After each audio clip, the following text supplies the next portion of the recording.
In the year that King Uzziah died, I beheld my sovereign seated on high and lofty throne, and the skirts of Hawa's robe filled the temple. Seraphs stood in attendance, each with 6 wings, 2 covering the face, 2 covering the body, and 2 to fly with. And one would call to the other, Holy, holy, holy, the most highest of hosts, whose presence fills all the earth. The doorposts would shake at the sound of the one who called, and the house kept filling with smoke. I cried, Woe is me, I am lost, for I am a man of impure lips, and I live among a people of impure lips. Yet my own eyes have beheld the sovereign power, the highest of hosts. Then one of the seraphs, who had taken a live coal from the altar with a pair of tongs, flew over to me, touched it to my lips, and declared, Now that this has touched your lips, your guilt shall depart, and your sin be purged away. Then I heard the voice of the sovereign saying, Whom shall I send? Who will go for us? And I said, Here am I, send me. And the Most High said, Go, say to the people, Hear indeed, but do not understand. See indeed, but do not grasp. Dull that people's mind, stop its ears, and seal its eyes, lest, seeing with its eyes and hearing with its ears, it also grasp with its mind, and repent, and save itself. I asked, How long, my sovereign? And Hawa replied, Till towns lie waste without inhabitants, and houses without people, and the ground lies waste and desolate. For the Most High will banish the population, and deserted sites are many in the midst of the land. But while a 10th part yet remains in it, it shall repent. It shall be ravaged like the terebinth and the oak, of which stumps are left even when they are felled. Its stump shall be a holy seed. We're talking section 107 of the Copyright Act, a little scholarship, and a little research. All praise to the Most High. Allow. Are we, are you, the Dracons, dragons, found in the Americas? You let me know what you think. Leave a note in the comments. Episode number 44, Say No More. You are now tapped in with Dragon Canoe, and we are steadily rowing, and we are constantly flowing.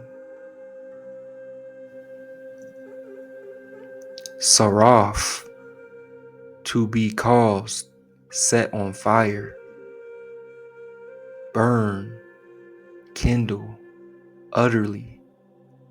Saraf, seraph, saraf, burning, poisonous, a seraph or symbol, creature from their copper color, fiery, serpent, saraf.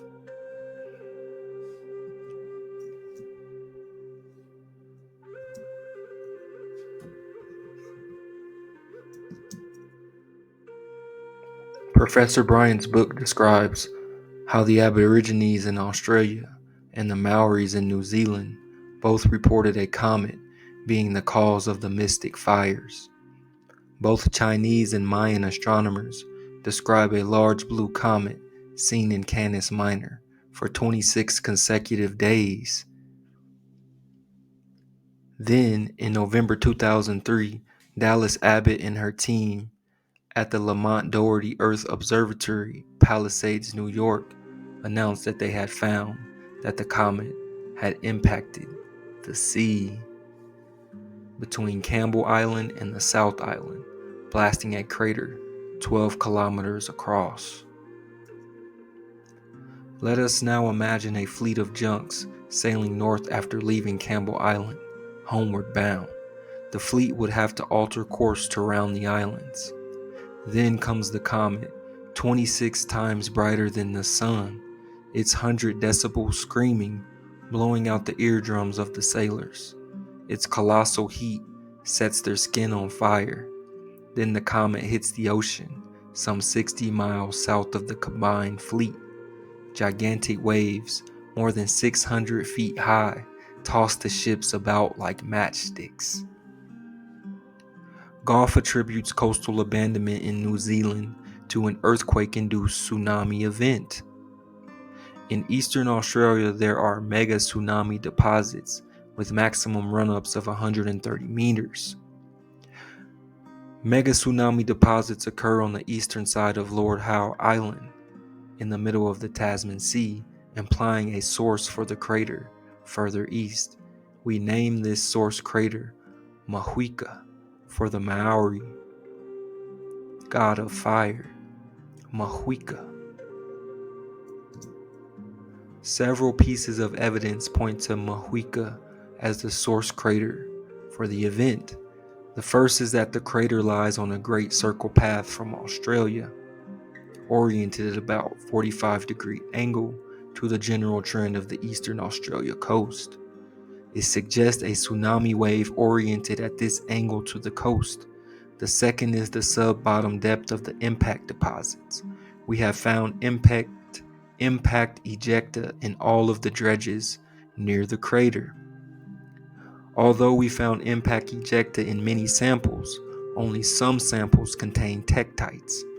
All tektite-bearing samples are located southeast of the crater, in the opposite direction from Southeast Australia, where the impact fireball was seen by the Aborigines. We're just talking seraph, saraf, burning, kindling, to be caused to be set on fire. What is the story of Mahuika? In one tradition, Aotearoa, a comet, married Mahuika, goddess of fire and the grandmother of Maui.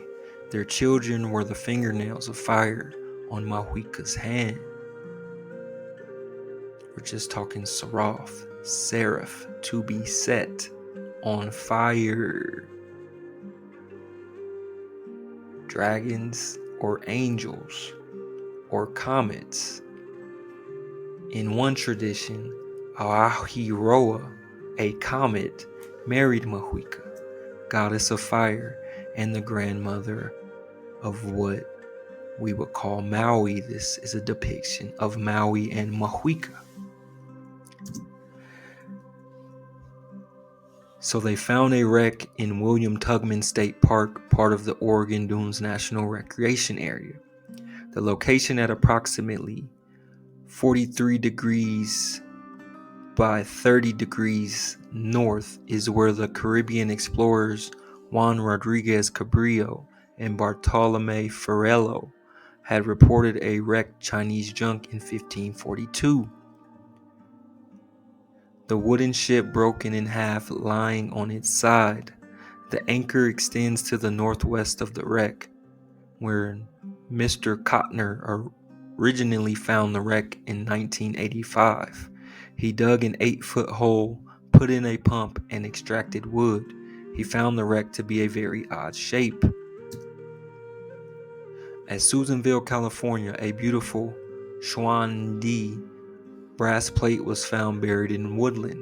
The University of Oregon Anthropological Paper number 33 or 23 reports the discovery of Chinese porcelain from the Netarts sand pit. It was excavated under the direction of L.S. Crossman of the University of Oregon. So allegedly they are finding these remains of a ship and all these artifacts that they're claiming to be of Chinese descent. In 1958, excavations in House 13 of their site, under the supervision of Thomas Newman, led to the recovery of 127 fragments of Chinese porcelain. According to one report, A section of the hillside above Ozette village gave way, and the liquefied clay roared downhill, displacing or crushing everything in its path. This part of the village was densely packed with longhouses. Are we talking mud flood here?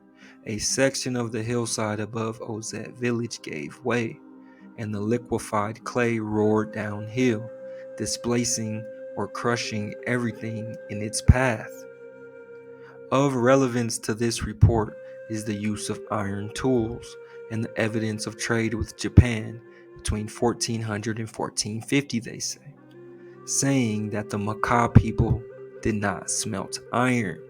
So you let me know what you think. This is the archaeological site in Ozette village where this so-called mud flood incident occurred, and from where they dug up all these fragments of Chinese porcelain and other goods and artifacts in Oregon, they say.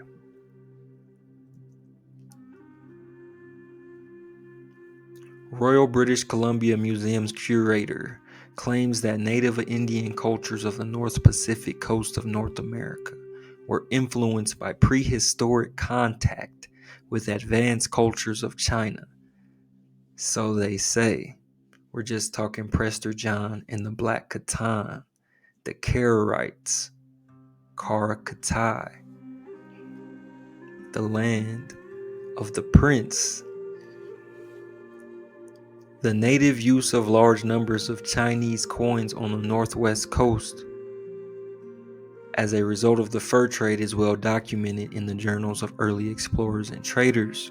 The manufacturing dates of Chinese coins traded to North American Indians and introduced later by Chinese immigrants were most often a pre-contact date. So they say. What's really going on here? The native use of large numbers of Chinese coins on the northwest coast as a result of the fur trade is well documented. The manufacturing dates of Chinese coins traded to North American Indians and introduced later by Chinese immigrants were most often a pre-contact date. It is clear that the temporal and spatial context of late prehistoric trade between old and new worlds is in need of further study. Let's get it. Episode number 44. Say no more. Since 1990, when the above report was published, a mass of new evidence of pre-Columbus Chinese voyages to the Americas has been found. Wrecks at Long Beach, Vancouver Island, said to be carrying rice. A Chinese vase dredged by the trawler of Ucluelet, and another off Tofino, a wreck said to be of a Chinese junk north of Sequim in the Juan de Fuca Strait. A Chinese talisman and lamp, and bronze figurines of the god with the little g, Garuda, and ancient Chinese bronzes on Vancouver Island, old Chinese coins at Chinlock, Chinese bronzes hauled up from the Strait of Juan de Fuca, and inexplicable stone structures in stone cairns. Inexplicable stone structures in stone cairns. We're talking old world. To include bronze figurines of the god with the little g, Garuda. What is the history of Garuda? Much like Maui and Mahuika. Let me know what you think. Leave a note in the comments. The story of Garuda's birth and deeds is told in the first book of the great epic, Mahabharata. His father was Kasyapa, while his mother was Vinata. Garuda was born out of a huge egg, with the torso and limbs of a human male, and the talons, wings, and beak of an eagle. As we saw in the first illustration, Mahuika, the goddess of fire, and the so-called grandmother of Maui. We see Maui fleeing the scene with the body of a human, the head of a hawk, and the wings of an angel. By the unique geography of South America, the Andes Mountain straddles the equator, and the coastal plain starts 100 miles wide in Ecuador and gets narrower, where the massif broadens in the south. A grassland plateau, some 11,500 feet high, emerges between the peaks. There are innumerable small rivers like legs of a centipede. To the east of the Andes stretches a wide, hot, low plain, which soaks up moist winds from the Atlantic. As the wet winds spread westward, they deluge the Brazilian forest with rain before dumping the remainder on the Andes, which, due to their height, falls as snow. So, the unique geography of South America, let's get into it. The bone-dry desert coast exists because of the cold Humboldt Current flowing northward from the Antarctic in a high-pressure system. Consequently, there is no word for rain in either the Quechua or Aymara languages. Instead, in winter, the coast is covered by a fine mist, which is burnt off as the sun heats up the land. The Chinese name for this mist is Peru. Let me know what you think. Leave a note in the comments. What is the connection here? Peru appears on Chinese world maps long before the 1418 map or the Hendon-Harris map collection. Diego Ribeiro's master chart of the world of 1529 shows the coast of Peru in great detail, with an inscription that describes Peru as, in quotes, a province and cities of Chinese silk, they say. Ribeiro's map was published before Pizarro got to Peru. The Waldseemüller map, also published before Pizarro reached Peru, shows the Andes along the whole length of the South American coast. Cannot make this up. We're talking Mundus Novus. And the map. Let's go. Mundus Novus. Mundus Novus. And the copper-colored cons found on the continent. Let me know what you think. Leave a note in the comments. Mundus Novus, where the copper-colored cons roam. So it seems safe to assume that Zhang He knew of Peru before he set sail. We know from the records of the first Spanish chronicles that in the 1420s the principal trading areas would have been Shan Shan or Can in the north of Peru, then coming south, Cancai, Shankai, Cancai, north of Lima, then Pachacamac in the southern suburbs of modern Lima. Cancai suddenly started to mass produce pottery in the 1420s, some of which they called China. Cancai sounds a lot like Karakatai. Let me know what you think. Leave a note in the comments. We're talking Prester John and the Black Catan. My first thought was Cancai or Shankai was a port Zhang He visited. In medieval Castilian, the name means city of Chinese silk. But unfortunately, the place has been so badly looted, it is impossible to be sure. So what are the odds? How convenient. It has been so badly looted, it is impossible to be sure. So we need other clues. It also shows a river on the Peruvian coast, and records to find when this religion was first mentioned in European annals. To my surprise, there were no mentions at all.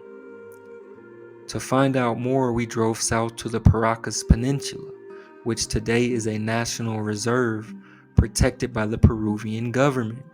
Here is the Julio Tello Site Museum, which provided the answer to the riddle. The Paracas people buried their dead in very rich funerary bundles made of a fabric, the local cotton and vicuña wool, dyed with beautiful natural colors.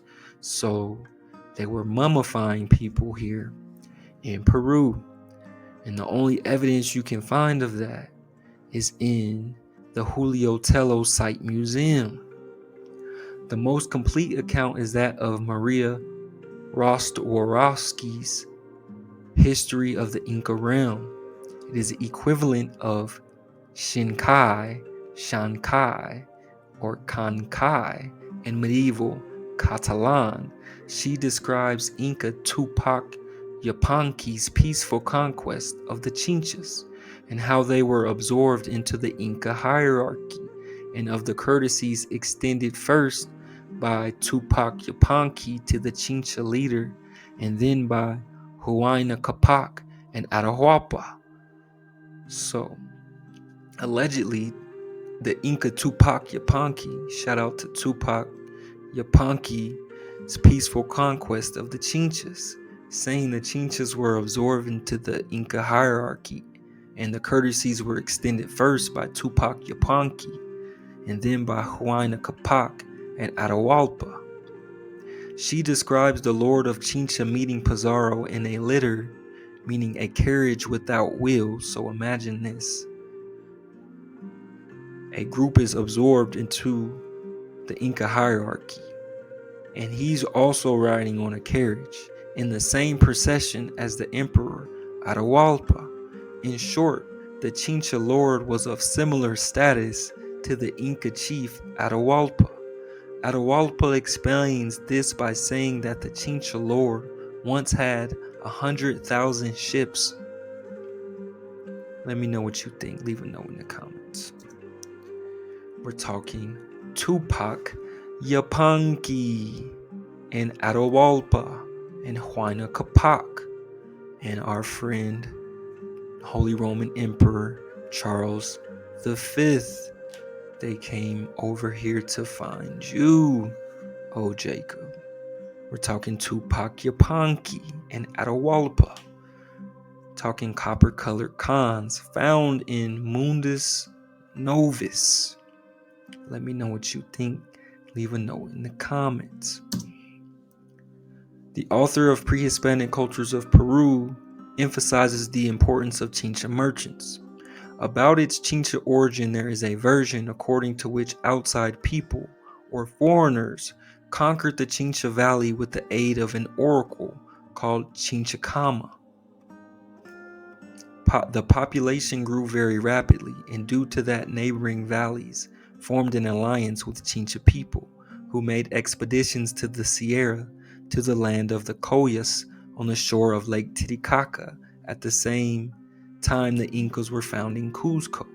At the time of arrival of the Spanish, Chincha was one of the most prosperous and prestigious in the Andes. Chincha was conquered by the Incas during Tupac Yupanqui's reign and annexed to the empire in 1476, they say. When the Incas peacefully conquered the Chincha, they took over the site at Tambo, Colorado, and erected new buildings. So they say, I'm talking old world here, Tambo, Colorado was an ideal trading site.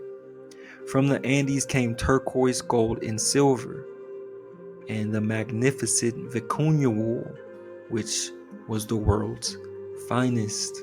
Let that sink in. The world's finest. And a host of plants, fruits, and vegetables.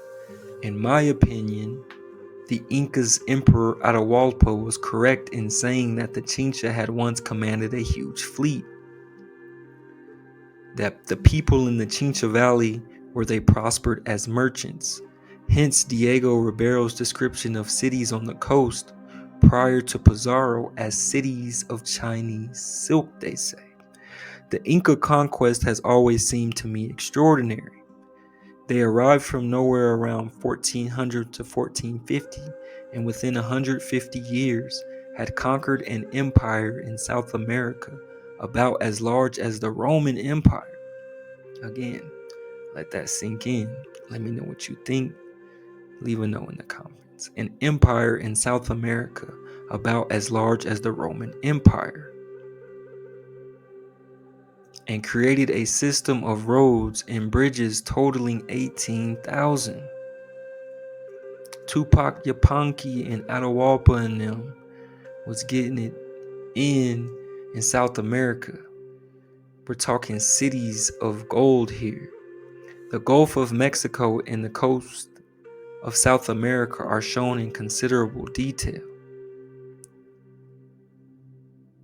as is the isthmus at Panama. Note how little of North America is represented, with a large gap or gulf between Newfoundland and somewhere near St. Augustine. So again, we're just following the drinking gourd, as I like to say.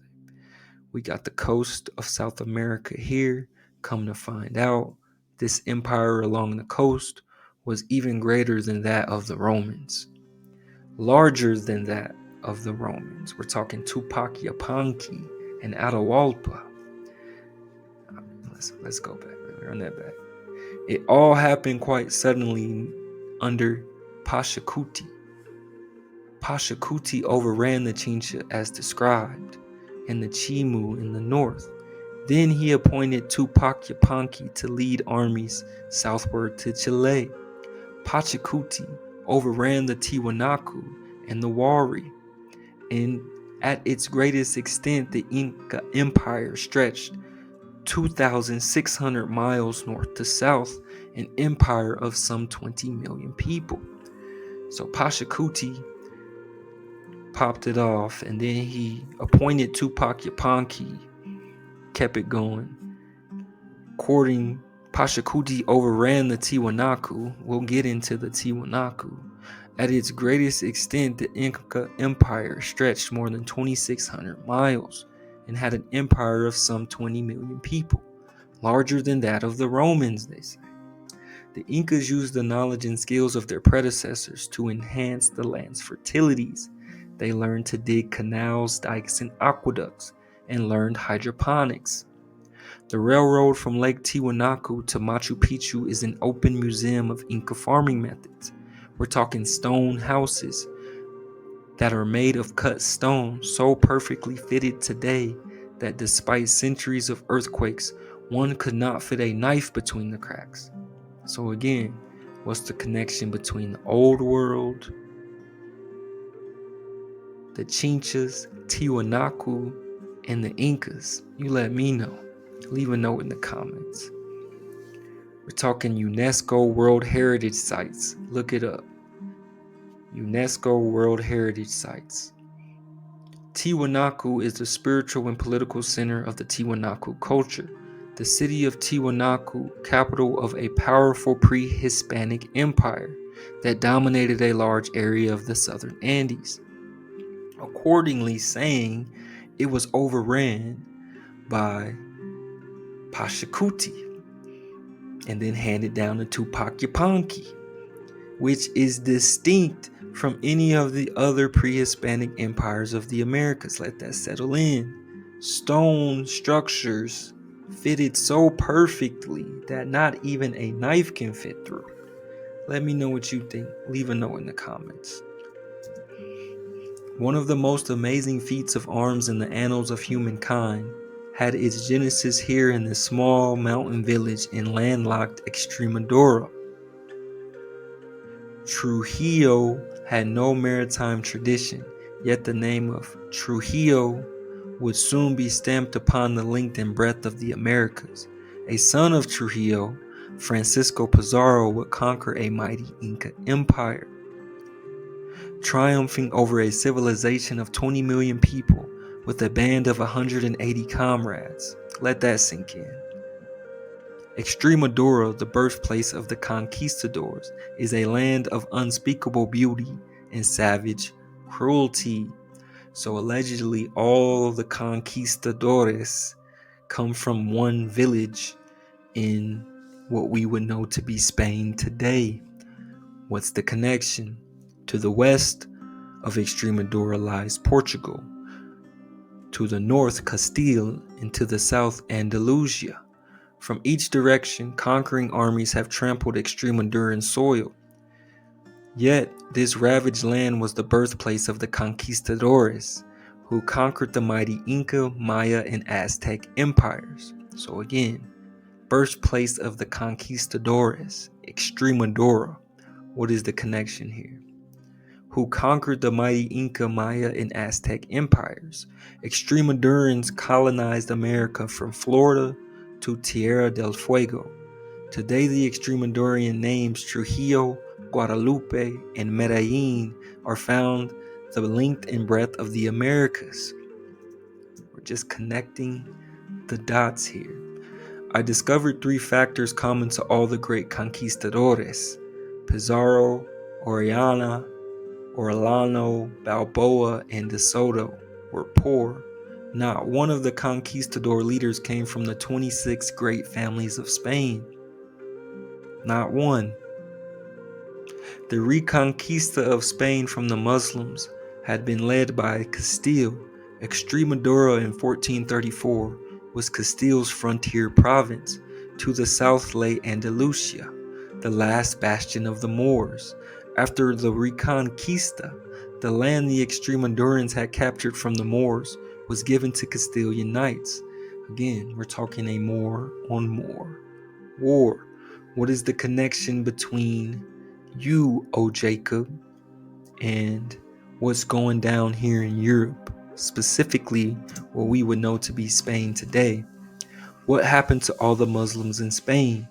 With the recapture of Granada, Jews and Muslims were required to convert to Christianity or leave the combined kingdoms of Spain. Between 1492 and 1610, some 3 million Muslims voluntarily left or were expelled from Spain, resettling in North Africa. So what's really going down here in Al-Andalus? Extremadura had many inhabitants, yet the land belonged to a few Castilian families. In 1434, Castile stretched from the Pyrenees to the Portuguese border in the west, from the coast of Galicia in the north to the Moorish kingdom of Granada in the south. As late as 1931, Andalusia belonged to only 17 families. A few had everything, millions had nothing, they say. What's the connection between what's going down in Europe and coming over here to find you, oh Jacob? Let me know. Leave a note in the comments. The Arch of Santiago, through which the family walked to Mass, was owned by the de Chavez family, Castilians who had led the attack that liberated Trujillo from the Moors in 1232. They controlled who passed through it and shut out those who failed to pay their tolls.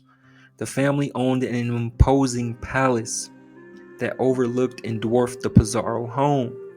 In Jerez de los Caballeros, Núñez de Balboa's hovel was similarly dwarfed by the palaces of the Rianzuela, de Logroño, and Buyan families, all Castilians. Who are these so-called Castilians? We're talking the crown of Castile and the house of Aragon. Let me know what you think. Leave a note in the comments. From this small piece of land in Europe, everything we know about America was established during this time frame. Let me know what you think. Leave a note in the comments. After the Reconquista, a period of stagnation began. Castile's expansion had come to a halt. The appearance of the Virgin in Guadalupe gave renewed vitality, a new identity, and focus to people's spiritual endeavors. The conquistadores adopted the Guadalupe Virgin as their protector. In South America, her image is everywhere. The Caribbean island where the Portuguese landed in the 1440s was named after the monastery. Come on, man. What's the connection here? Some type of holy war. What is the connection between the Castilians and the House of Aragon, the so-called Catholics, and the Guadalupe Virgin and the conquistadores? And who did they come over here and find, oh Jacob? It was you. The kings of Castile made pilgrimages to Guadalupe, building a hospitaria to educate the children. We're talking about a whole transformation. Columbus received his permission to sail while at Guadalupe. Hernan Cortez, conqueror of Mexico, spent 9 days in retreat there, praying before the miraculous image of the Madonna.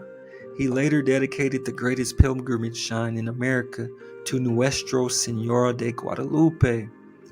Again, I cannot make this up. The Royal Monastery of Santa Maria de Guadalupe. Again, another UNESCO World Heritage Site. We're talking old world structures. Let me know what you think. Leave a note in the comments. What's the connection between the conquistadors and the Virgin Mary, the old world, the Incas, and you, O Jacob? It symbolizes two significant events in world history that occurred in 1492. The reconquest of the Iberian Peninsula by the Catholic kings and Christopher Columbus's arrival in the Americas. Its famous statue of the Virgin became a powerful symbol of the Christianization of much of the New World. Look it up, man. Look it up. The Royal Monastery of Santa Maria de Guadalupe. And check out these UNESCO World Heritage Sites, man. Let me know what you think. We're talking old world history here. After the Virgin, the cult of St. James was another powerful influence on the conquistadors. So again, we're talking a select group of people from the same village, a part of the same order, the Order of Santiago or St. James.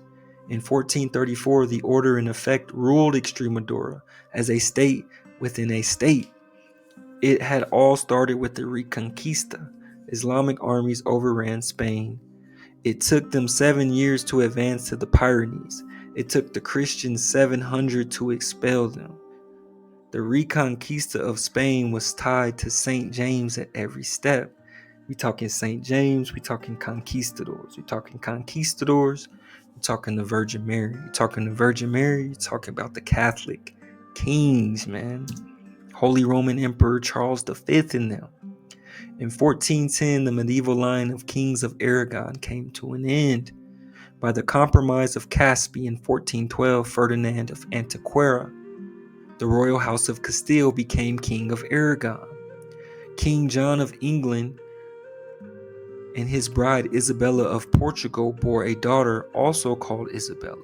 She would eventually defy her advisors and marry Ferdinand of Aragon. We're talking the unification of the House of Castile and Aragon. Castile meaning land of many castles. We're talking old world history here. Putting a seal on a united Spain. So before we know Spain as Spain today, it was Castile or the House of Aragon, which would eventually unify the houses of Castile and Aragon and sponsor the Columbus voyage of discovery and elect Holy Roman Emperor Carlos V as ruler of the House of Habsburg, who he would send Cortez and them over here to America and claim the crown for himself as the next Incan ruler after Atahualpa. Come on, man. We're just connecting the dots here. You can't make this up. Aragon, on the other hand, had completed her part of the Reconquista. By 1434, she had 2 centuries of valuable experience. Aragon possessed ships that could sail the world and cartographers who had begun to map the Atlantic and Africa. So they were already setting the stage, man. They were setting the stage for you, O Jacob. They're coming to find you, O Jacob. The conquistadors found 3 desperately weakened empires in the Americas. The Aztecs had become psychopaths, cannibals who ate their fellow tribes in Mexico. Cortez was welcomed with open arms as millions of Mexicans supported his invasion. In Central America, the same ghastly cult had poisoned the Maya. Weakened by civil war, they too offered only token resistance. In South America, the mummy cult of the Incas had reached its inevitable conclusion. Again, they were coming to find you, O Jacob, but you were already done for. But it's cool. We back, we coming back. With nowhere to expand, the Incas had taken to fighting one another. They had no iron. They had no iron.